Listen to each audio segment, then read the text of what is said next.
بسم الله الرحمن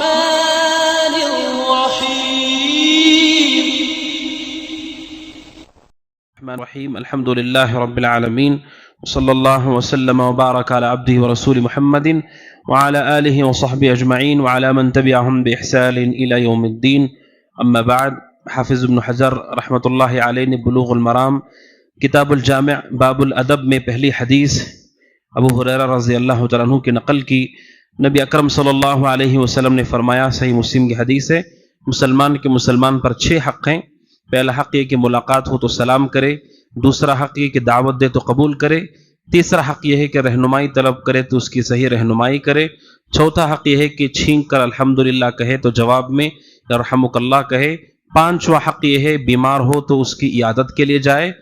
آخری ادب جس سے حدیث مکمل ہوگی انشاءاللہ، وہ آخری ادب اور حق یہ ہے وَإِذَا مَاتَ فَاتْبَعْهُ، کہ جب مسلمان فوت ہو جاتا ہے تو اس کے جنازے کے پیچھے شریک ہو، جنازے میں شریک ہو. یہ آخری حق ہے مسلمان کا جو اللہ کے نبی نے اس حدیث میں بیان کیا. مسلمان کے مسلمان پر حق انسان کی زندگی میں بھی ہے. ہم ایک دوسرے سے سلام کرتے ہیں، ایک دوسرے کی دعوت کو قبول کرتے ہیں، ایک دوسرے کی رہنمائی کرتے ہیں. اس کے بعد ایک مسلمان بسا اوقات بیمار ہو جاتا ہے، اس کی عیادت کے لیے جاتے ہیں. آخری حق کیا ہے کہ ہمارا مسلمان بھائی بیمار ہونے کے بعد یا بغیر بیماری کے انتقال کر جائے، جس سے ہمارا اس سے تعلق ہمیشہ کے لیے ٹوٹ جائے گا دنیاوی زندگی میں. تو موت کے بعد بھی اس کا حق ہے ہمارے اوپر. صرف زندگی میں نہیں کہ سلام اور دعوت اور رہنمائی ہے، بلکہ مرنے کے بعد بھی اس کا حق ہے ہمارے اوپر کہ اس کے جنازے میں ہم شریک ہوں، اس کے جنازے میں پہنچیں. اور نبی صلی اللہ علیہ وسلم نے بڑی فضیلت بیان کی، بخاری مسلم کی مشہور حدیث ہے، جو جنازے میں شریک ہوتا ہے، نماز پڑھتا ہے، دفن کرتا ہے، اسے میت کو دفن کر کے واپس لوٹتا ہے تو 2 قیرات ثواب ملتا ہے. احد پہاڑ، 2 احد پہاڑ کے برابر اسے ثواب ملتا ہے جو جنازے میں شریک ہو، نماز جنازہ ادا کرے، جنازے کے پیچھے جائے، تدفین میں شریک ہو اور پھر دفن کے بعد واپس لوٹ کر آئے. تو حق ہے مسلمان کا کہ مسلمان کے جنازے میں شرکت کی جائے، اس کے جنازے کے پیچھے چلنا چاہیے. اس کے چند آداب ہیں. پہلا ادب یہ ہے کہ جنازے میں شریک ہونے والے شخص کو چاہیے کہ بدعات سے بچے. جنازے کے پیچھے چلتے ہوئے کوئی بھی دعا مسنون نہیں ہے، کوئی بھی دعا ثابت نہیں ہے، نہ لا الہ الا اللہ، نہ اللہ اکبر، کوئی بھی دعا ثابت نہیں. نمبر 2، کوئی بھی بآواز بلند ذکر ثابت نہیں ہے کہ اس وقت ہم ذکر کریں. جنازے میں زور زور سے آواز کرنا یہ مشرکین کی مشابہت ہے. کفار جب جنازے لے کر جاتے ہیں تو ان کے جنازوں میں نعرے لگائے جاتے ہیں. اگر مسلمان کے جنازے میں بھی اگر اس طرح کی آوازیں ہوتی ہیں تو یہ مشرکین کی مشابہت ہے. کوئی بھی جنازے کے ساتھ چلتے ہوئے دعا ثابت نہیں ہے، پہلی بات. اور دوسرا ادب یہ ہے جنازے میں چلتے ہوئے کہ آدمی کو اس کا خیال کرنا چاہیے کہ جنازے میں کبھی آدمی کو مسکرانا نہیں چاہیے اور ہنسنا نہیں چاہیے. سلف نے شدید ناپسند کیا ہے اس کو کہ کوئی آدمی جنازے میں چلتے ہوئے مسکرائے یا ہنسے. عبداللہ بن مسعود رضی اللہ عنہ دیگر سلف سے شدید ناراضگی مروی ہے. انہوں نے کہا کہ ایک مومن کیسے ہنس سکتا ہے اپنے مسلمان بھائی کے جنازے میں. تو یہ اس سے بچنا چاہیے کہ آدمی مسکراہٹ اور ہنسنے سے بچے. یہ انسان کے دل کی سختی کی علامت ہے کہ کوئی آدمی جنازے میں بھی ہنس پڑے، جنازے میں مسکراہٹ اس کے چہرے پر آ جاتی ہے. اور تیسرا ادب یہ ہے چونکہ جنازے میں لوگ شریک ہوتے ہیں تو اس وقت ہمیں کیسا رہنا چاہیے. اذا مات فاتبعہ، ہم وہاں پر آئے ہیں اس میت کے لیے. تو سلف جنازے میں جب شریک ہوتے تو وہ ایک دوسرے سے اجنبیت کا اظہار کرتے تھے، گویا کہ وہ ایک دوسرے کو نہیں جانتے ہیں. ایسے رہتے گویا کہ ان کے اور ہمارے بیچ میں دلوں میں کچھ کینہ ہے. 2 لوگ جو آپس میں بات نہیں کرتے ہیں جب ملتے ہیں تو کیسے ہوتے ہیں؟ سلف جنازے میں ایسے ہی ہوتے تھے. کیوں؟ کیونکہ وہاں پر وہ میت کے لیے پہنچے ہیں. اس وجہ سے سلام کے سوا، سلام اور ملاقات کے علاوہ گفتگو، ایک دوسرے سے محبت اور مسکراہٹ ان کے چہروں پر نہیں ہوتی تھی. جیسے ہی گھروں کو لوٹتے، جنازے سے لوٹتے، اس کے بعد سب سے اچھے اخلاق سے ملتے تھے. لیکن جب تک جنازے میں ہوتے تھے میت کی وجہ سے، موت کی ہیبت کی وجہ سے وہ ایک دوسرے سے سلام سے زیادہ بڑھ کر گفتگو نہیں کرتے تھے. اس حوالے سے متعدد اہل علم نے نقل کیا ہے کہ سلف کے زمانے میں جنازوں میں ایسے ہی ہوا کرتا تھا. تو یہ بھی ادب ہے. اور اسی کے ساتھ جنازے میں شریک ہونے کا ادب یہ بھی ہے کہ جنازے میں شریک ہونے والے کو چاہیے کہ دنیاوی گفتگو سے بچے. دنیاوی گفتگو کی جگہ نہیں ہے. جنازے کے آنے میں انتظار کیا جا رہا ہے، تدفین میں انتظار ہو رہا ہے، دنیاوی گفتگو ہو، یہ بالکل غیر مناسب ہے. اس سے بھی بچنا چاہیے کہ کوئی آدمی وہاں پر دنیاوی گفتگو میں لگا ہوا ہے اور ہنسی مذاق کر رہا ہے.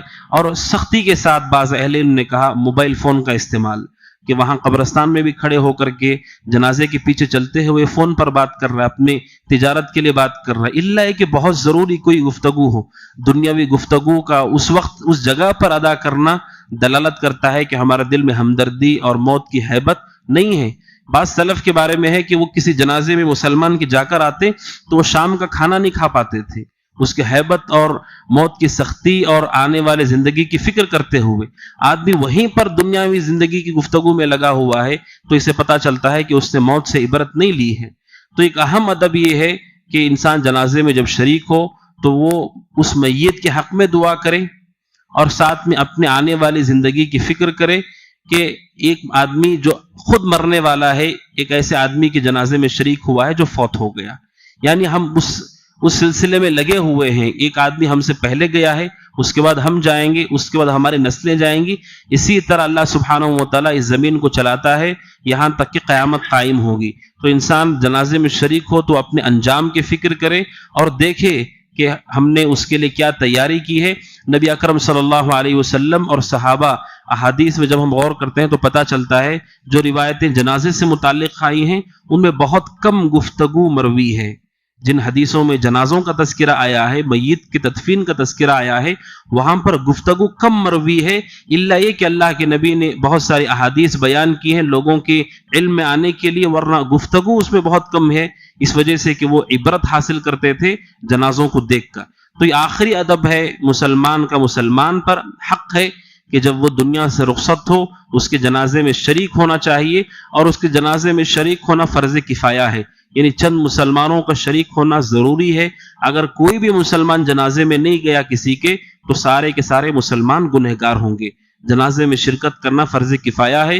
ایک طبقہ ضرور ہو جو جنازے میں شریک ہو، اور اسی کے ساتھ جنازے میں شرکت سنت ہے، چاہے اس کو ہم پہچانتے ہوں کہ نہ پہچانتے ہوں. اگر وہ مسلمان ہے تو ہمارے اوپر حق ہے. یہ بھی علماء نے نقل کیا ہے، اجماع ہے کہ کسی بھی مسلمان کا جنازہ ہے، چاہے آپ اسے پہچانتے ہوں نہ پہچانتے ہوں، اس کا حق ہے آپ کے اوپر. اللہ نے آپ کے لیے آسانی کی ہے تو ضرور اس میں شرکت کریں اور اجر کو حاصل کریں. جنازے کا تعلق صرف پہچان والوں سے نہیں ہے، یہ مسلمان کا مسلمان پر حق ہے. تو یہ 6 آداب اور 6 حقوق ہیں جو مسلمان کے مسلمان پر عائد ہوتے ہیں. اس میں خاص لفظ جو اللہ کے نبی نے استعمال کیا وہ ہے المسلم. جو بھی مسلمان ہے یہ 6 حق اس کے ہمارے اوپر آتے ہیں. لہٰذا اس میں اپنا قریبی ہو، اپنی پہچان والا ہو تو یقیناً اس کے علاوہ اجنبی لوگوں کے بھی یہ 6 حقوق ہیں جو ہمارے اوپر عائد ہوتے ہیں، جس کا ہمیں خیال کرنا چاہیے. اس طرح یہ 6 حقوق پورے ہوتے ہیں. ابن حجر رحمۃ اللہ علیہ نے کہا کہ یہ حدیث صحیح مسلم کی ہے، جبکہ یہ حدیث صحیح بخاری میں بھی ہے، لیکن صحیح بخاری میں صرف 5 حقوق مروی ہیں، صحیح مسلم میں 6 حقوق ہیں. بخاری میں 5 ہیں، مسلم میں 6 ہیں. اس لیے ابن حجر رحمۃ اللہ علیہ نے صحیح مسلم کی حدیث کوٹ کی ہے، اس لیے کہ پورے 6 حق اس میں آ جاتے ہیں. اور اس حدیث کی روایت کرنے والے ہیں ابو ہریرہ رضی اللہ تعالیٰ عنہ. ابو ہریرہ کا نام عبد الرحمن، اصل نام ان کا عبد الرحمن ہے، کنیت سے مشہور ہیں وہ ابو ہریرہ. عبد الرحمن بن صخر الدوسی سن 7 ہجری میں مسلمان ہوئے اور وفات تک رسول کے ساتھ رہے. سب سے زیادہ انہوں نے حدیثیں بیان کی ہیں، اس لیے ان کو راویۃ الاسلام، اسلام کے روایت کرنے والے، اسلام کو بیان کرنے والے کہا جاتا ہے. راویۃ الاسلام ان کو کہا جاتا ہے. سب سے زیادہ حدیثیں انہی کی ہیں. ابو ہریرہ رضی اللہ عنہ 7 ہجری میں مسلمان ہوئے، 57 ہجری میں ان کا انتقال ہوا ہے، یعنی رسول کے جانے کے بعد کئی سال تک وہ زندہ تھے اور انہوں نے پوری زندگی احادیث کو لوگوں میں نشر کیا، من اور عن، بغیر الفاظ کی ذرہ برابر تبدیلی کے. جیسے حدیثیں سنی تھی ویسے ہی لوگوں تک پہنچائی. ابو ہریرہ رضی اللہ تعالیٰ عنہ ان کی پوری زندگی حدیث کی خدمت پہ رہی اور انہوں نے اسلام کی ایسی خدمت کی کہ اس کی کوئی مثال نہیں پیش کر سکتا ہے. ابو ہریرہ رضی اللہ عنہ اس حدیث کے راوی ہیں. اللہ سبحانہ و تعالیٰ سے دعا ہے کہ اللہ سبحانہ و تعالیٰ یہ 6 حقوق جو ہم نے سیکھے اور سنے، اللہ تعالیٰ ہم سب کو ان 6 حقوق کے ادا کرنے کی توفیق عطا فرمائے، اس میں ہماری مدد فرمائے. آمین. هذا وصلی اللہ وسلم علی نبینا محمد وعلی آلہ وصحبہ اجمعین. السلام علیکم ورحمۃ اللہ وبرکاتہ.